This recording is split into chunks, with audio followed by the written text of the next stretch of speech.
Looking back now, I realized the degree was never really the end of the journey. It was only the beginning of a completely different chapter.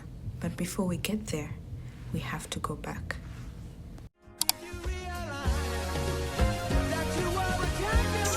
I'ma take a bougie ass to Rodeo and let her pick up whatever she want. 60 Gucci hippo, take her whatever she want. She pissed me off somehow, she still get whatever she want. Talking about her nails, I'm finna nail her ass at home. Hit it in the shower, made her tell me what she want. Like I'm singing Maze, I made her tell me what she want. She on a power trip again. I know pussy power got me buying shit again.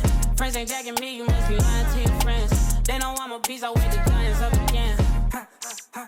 Shining once again. Ran it up, I told her mama sliding my DMs. Hi friends, welcome back to my YouTube channel. If you're new here, I hope you stay. If you're old here or you have been here, welcome back. You know the tea, you know the vibes. As you know, my name is Alice and I've been in Australia for almost 4 years now. I give this intro all the time when I am talking in my videos. But basically, I graduated like a year ago from my bachelor's, and a lot has happened, especially as an immigrant surviving a new country. So I just thought, you know, let's talk about it. Let's see what this is all about. Yeah.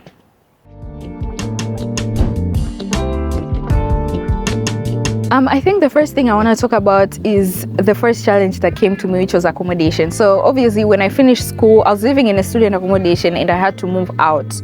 And the thing is, once you're done with uni, you immediately have to move out. Now I finished school around June and my graduation was around September. So I only had a leeway of those 3 months.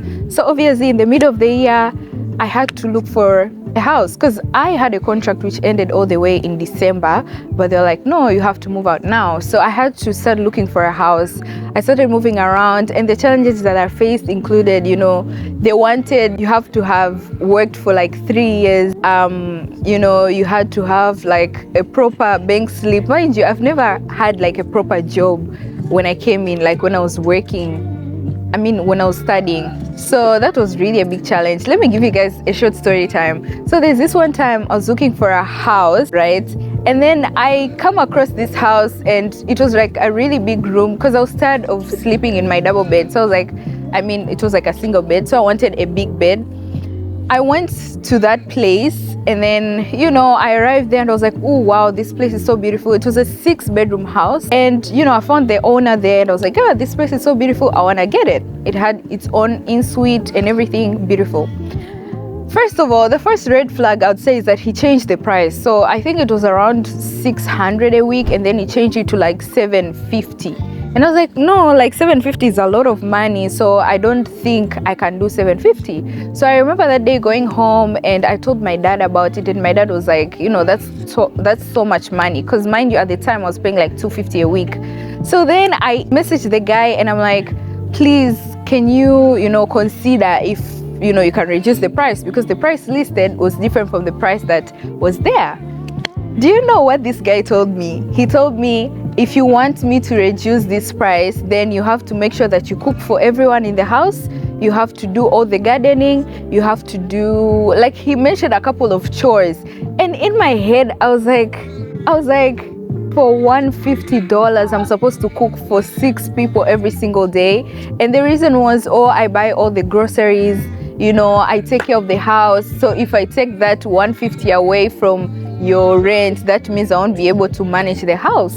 So, you know, those are the challenges that I faced. Like, that's just one of the wild stories. But basically, most of the houses were not worth the price.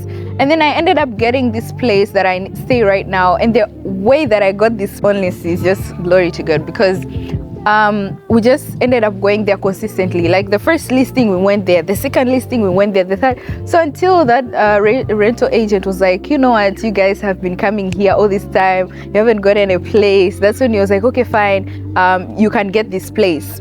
Okay, so we ended up getting the place. I was not prepared for that whole commotion.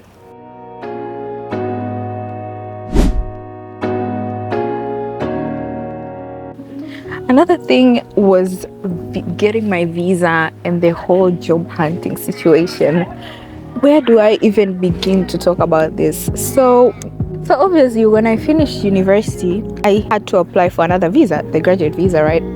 And just applying for that graduate visa, the process itself, well, I'm not complaining. Me personally, I'm not complaining, right? It's on the expensive side, but I was able to apply for it. It came out and all that. However, the problem came when it was time to job hunt. Now, job hunting for me, like, I'm so used to having control over my life. So even, going to school, I knew, oh, this is my next semester, or my next class is at 2 p.m. I have this assignment that I need to finish. But now that I was doing job hunting, I can't control. Even my visa situation, I can't control if I'm gonna get the visa, if I'm not gonna get the visa, if I'm gonna get the job. And job hunting as a person who is not from Australia is just very hard, because first of all, obviously, as a country, they prioritize their own people, which is okay. However, when you're now applying for the job as a person who just finished school to survive, because mind you, I wasn't working, and at this time it reached a time where now you need to get out of your your parents' financial support, and now you need to start supporting yourself.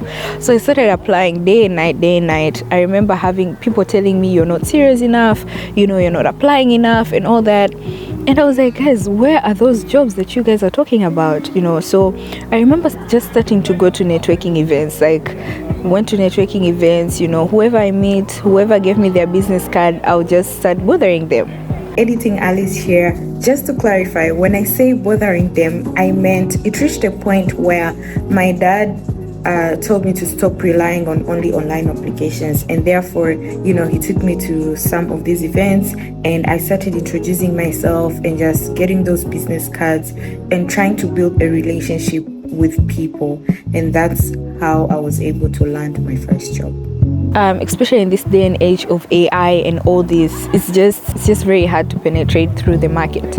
So you need to find other ways to get through that. Throughout all this process up to this point in time, what I learned is to just do your part and let everything else, take its own course. Because sometimes you try to hold on to things, to control things, but then in the end of the day, you're not really in control. So if you're sitting down, you're stressed about it, there's nothing really that you can do about it, so you just let it be. And for me, that's the only way I was able to survive through this period. If you are out there, you're now graduating, or you're about to graduate, or you have graduated, you're looking for a job, just don't give up. Just find other ways to penetrate the market. And yeah.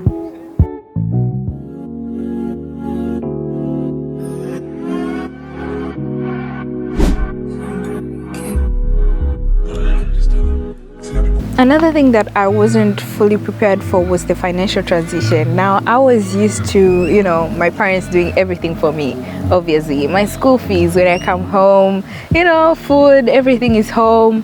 Then I came to Australia. I was still fully supported by my parents all the way until I finished university. So now, naturally, which is a good thing, like parents are now looking forward to taking off the weight of that financial responsibility, which to me, I also wanted that. I wanted, now it's time, my parents have supported me all the way through, it's time for me to now carry my own financial responsibility. And the thing is, I think something that people need to know is that you need to know what type of parents you have. Do you have the type of parents who will continue supporting you after you finish your university studies throughout the transition period? I heard someone, I was watching this podcast where this guy was talking about how there's a woman who is saving extra money for the next 18 months after their child has finished university. And I'm not saying if your parent has not done something like that, it's bad, but I'm just saying that you need to know what type of parent that you have, what type of agreement that do you have with your parents. Because after finishing university and after all these financial transitions, because guys, the visa itself is not cheap. The visa itself is expensive, because now, mind you, last year I paid around 2.3k for my graduate visa, but now it's up 5.7k. So you can imagine, then that's only the visa. You have to do things like IELTS exams, like the English exams, which is extra money. You have to do things like police check, which is also money. You have to do things like health checks, which is also money. So all these things require money plus the visa. So is your parent going to do it for you, or are you going to do it by yourself? Then after that, obviously when I moved into my house, I started from scratch, so I had to, you know, pay the bond, then start getting things like the couch, you know, the washing machine, the fridge, the microwave. All these things, it's just a lot of money for a span of 1 year. So you need to be prepared for that. If you're planning to, you know, if you're graduating, I think mainly as an immigrant, of course it might be a little bit more harder, but it can be, you know, I think these financial transitions happen anywhere. Like even if you're at home, maybe it can be much more easier because your parents are there. You know, if tonight I have no food, I can go home and I can eat food. But if you're in an immigrant country, like if you're an immigrant, it means if you have no food, then you're going to sleep with no food. So these financial transitions, it's a very hard space to navigate in, because all the bills are now looking at you. If you choose to, you know, purchase an asset, say a car, you have things like insurance looking at you, fuel looking at you, then you have electricity bills, water bills, gas bills, you have your own phone bill, Wi-Fi, you know, just to keep things running. But also I think it's good if you try to learn about these financial transitions. Now let me just, you know, conclude this whole thing. So we have spoken about a lot of things in the whole transition part that I've had to go throughout this whole year up to where I am. I'm very grateful because I'm able to stand here and record this video and tell you guys what my experience was.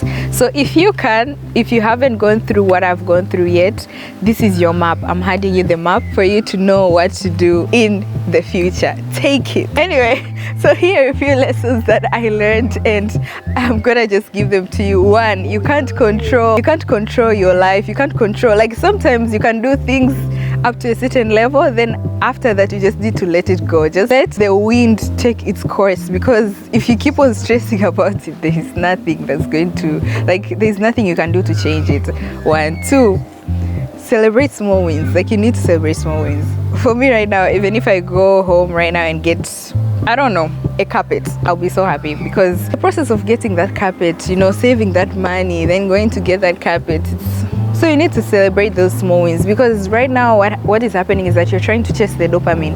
There's always like, you buy this, but you still need to buy something else. You need to buy something else. You need to do something else. So you need to celebrate, like slow down and just thank God or whatever you believe in for what you already have.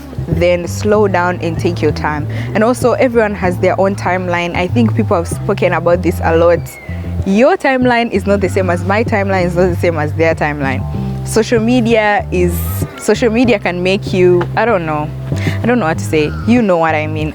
But you need to be careful, because everyone has their own timeline, especially now that we have finished university. Some people will go, they'll become successful very quickly. There are some that will take their time, they'll be very slow. And I don't know, I just think everyone has their own pace, and take your time, understand your own timeline, take it slow, and just enjoy life. Just be happy to wake up and breathe. And yeah, and that's beyond the degree, guys. It's 1 year now post finishing school, and I'm so excited to what's gonna come up next. And yeah, thank you for watching my video. I think I've reached the end. I've exhausted all the points. If I've left anything, if you have any questions, you know, keep them in the comments. And of course, I'll see you guys next time. Bye.